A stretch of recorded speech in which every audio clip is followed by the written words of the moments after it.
Muchas gracias por la presencia de Alberto Quintanilla, que es un congresista peruano, y Anselmo Muñiz, director de investigación del Instituto, valga la redundancia, de Investigación Social para el Desarrollo.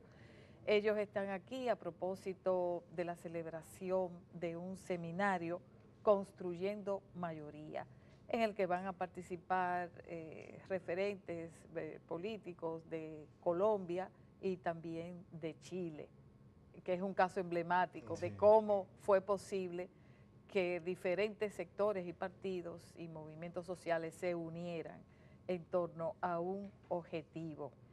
Y es lo mismo que pasó en Perú, ¿verdad? Y Estamos que ha en pasado ese en esfuerzo. Chile. Haciendo Sí. la unificación de grupos alternativos. ¿Qué nos puede Así es. contar Alberto Quintanilla Bueno, en ese sentido, tomando que la- viene de un Perú convulsionado? Bueno, gracias por la entrevista, gracias Anselmo, gracias a ustedes. El Perú está pasando una crisis de desconfianza política tremendo. Tenemos ya casi un año en continuas convulsiones y noticias espectaculares. La detención de la lideresa Keiko Fujimori el día de ayer es la última noticia que ha convulsionado. Respecto a los esfuerzos que hace el sector de izquierda, son bastante fuertes. Tenemos un problema en el Perú, a diferencia del resto de países de América del Sur, en la cual casi en todos los gobiernos, en países han llegado a ser gobierno de la izquierda en distintos matices, menos en Perú y menos en Colombia.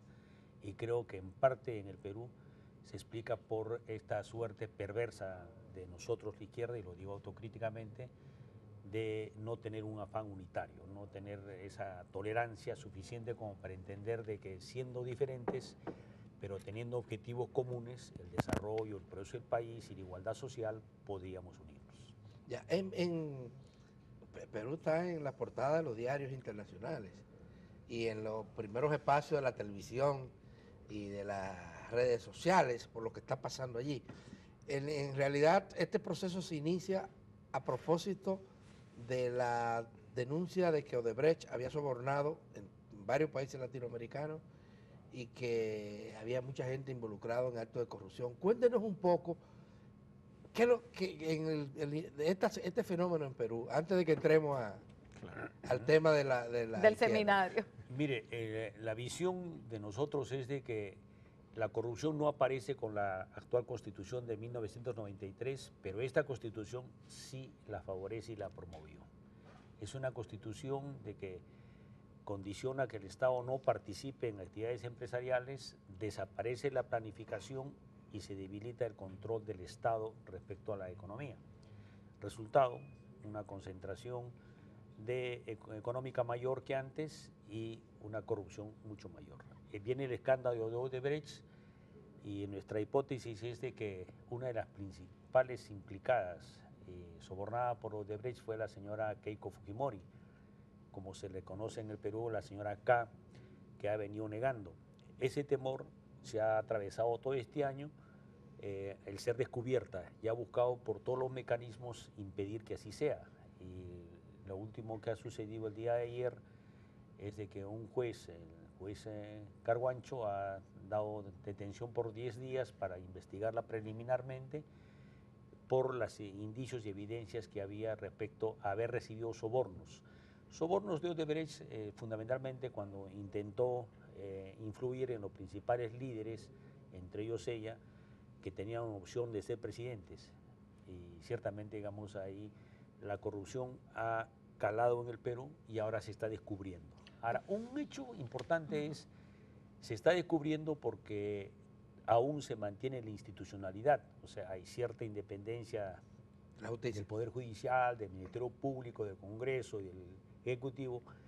Nadie tiene una hegemonía total, porque yo considero que siempre que hay un control total, la corrupción es más difícil de ser descubierta y combatida. Pero ¿qué pasó específicamente para esta acción, para legitimar esta acción del juez? Bueno, lo que sucede, digamos, de que... O sea, ¿qué elemento que involucren a Los Keiko primeros Fujimori? elementos que fueron, aparecieron en unas notas de Marcelo Odebrecht, decían 500 para K, para Keiko. Entonces son 500 millones de dólares para Keiko, para su campaña. Pero en este caso podría ser Kuczynski, cuyo apellido empieza O podía ser igual que el nombre de Carla Keiko. Schaeffer o cualquier otro. Pero esos, y también fue declaraciones de Barata, Jorge Barata, que era un funcionario de Odebrecht, que también ratifica. Y ahora lo último que ha ocurrido es de que ya un empresario, Camayo, se ha acogido a la delación premiada y entonces lo ha implicado. Entonces, todo eso no sabemos el fondo de la investigación, pero ha determinado que el juez Carguancho haya declarado, digamos, la detención. Ese es el mismo, bueno, en Perú también esta lucha hay que recordarlo para quienes lo están viendo, que se llevó ya un presidente. A Ollanta Humala y electo, Alejandro Toledo. El último presidente Kuczynski. electo en las últimas elecciones del Perú. Fue destituido. Lo que podemos enseñar en síntesis es que la concentración del poder evita los controles mutuos y lleva a la corrupción. Y cuando funciona el sistema, lógicamente, digamos, es más fácil descubrir, porque ciertamente entre 3 o 4 diferentes y iguales en el poder, digamos, no hay una concentración. Sí, perdone que le robe un segundo. ¿Cómo Perú logró independizar la justicia, una justicia independiente del Poder Ejecutivo? Brevemente. Es bastante discutible, pero lo único que es que la división de poderes y el equilibrio mutuo, que no haya concentración de poder. Okay. Que es diferente a lo que está pasando en República Dominicana. Anselmo Muñiz, sí. Así se llama tu abuelo. Sí, mi abuelo también. Tu abuelo, un hombre de grandes luchas democráticas en la República Dominicana. Bueno, ese es mi tío y mi papá, pero mi abuelo también se llamaba Anselmo Muñiz. Ah, bueno. Pero está confundiendo a mi tío o a mi papá, que ambos sí fueron. Es una familia, porque desde Ángel hasta, bueno, mi familia, Nelson. Nelson es mi primo, Nelson es tu primo. Sí. Ok. Ustedes están organizando este evento. ¿Cuál es el propósito? ¿Quiénes participan? Bueno, ¿Qué es lo que quieren? El seminario es un trabajo conjunto del Instituto de Investigación Social para el Desarrollo, que es un tanque de pensamiento del cual yo formo parte y dirijo el ala de investigación, concentrado en el área de ciencias políticas y que sobre todo nos motiva a una visión de promover la democracia y fortalecer las instituciones democráticas en la República Dominicana. Entonces hacemos este trabajo junto con la Fundación Friedrich Ebert, que es una fundación internacional que también tiene ese mismo tipo de, esa misma línea de trabajo. Socialdemócrata. Exactamente. Entonces, a partir de un estudio que nosotros como instituto publicamos, también con la colaboración de la Fundación Ebert, el año pasado, Imaginar el futuro, ciudadanía y democracia en la República Dominicana, pues ha surgido esa visión de que la democracia en la República Dominicana, sobre todo, o sea, primero nunca ha arrancado bien, pero a partir del 94, que hubo un periodo de reforma y parecía que iba a tomar fuerza una democracia más madura, sobre todo, como decía don Alberto, porque en ese momento no había ningún grupo político hegemónico. Sí, finalmente se derrotó ya definitivamente el balaguerismo en ese momento. Entonces, luego resulta que ese periodo de apertura entonces vuelve y se cierra y ahora tenemos 14 años seguidos de control de un partido del Ejecutivo y de esos 14, 12 también ha controlado los otros poderes del Estado. Entonces, eso ha degradado las conquistas que se lograron a partir de la reforma del 94 e incluso algunas de las conquistas más viejas que se habían conseguido en el 78. Y vemos sobre todo que el principal problema ha sido la conformación a partir de mediados de los 90 de una visión sumisa de la ciudadanía. Es decir, la democracia para funcionar requiere una ciudadanía dispuesta a vigilar y controlar a sus representantes. Pero también requiere que dentro del Estado ningún partido político pueda ejercer un control absoluto, porque la democracia no puede depender de la buena voluntad de uno u otro funcionario, sino que solamente puede existir cuando es imposible para un grupo imponerse por encima de los demás. Entonces, eso ha generado un tranque en el sistema político. Quizá contrario a Sudamérica, aquí no se ha ido, el sistema de partidos no se ha degenerado completamente, en buena parte por ese problema de que no hay un discurso político democrático y por lo tanto la mayoría de partidos, aún de la oposición, realmente comparten el mismo proyecto político autoritario del partido de gobierno.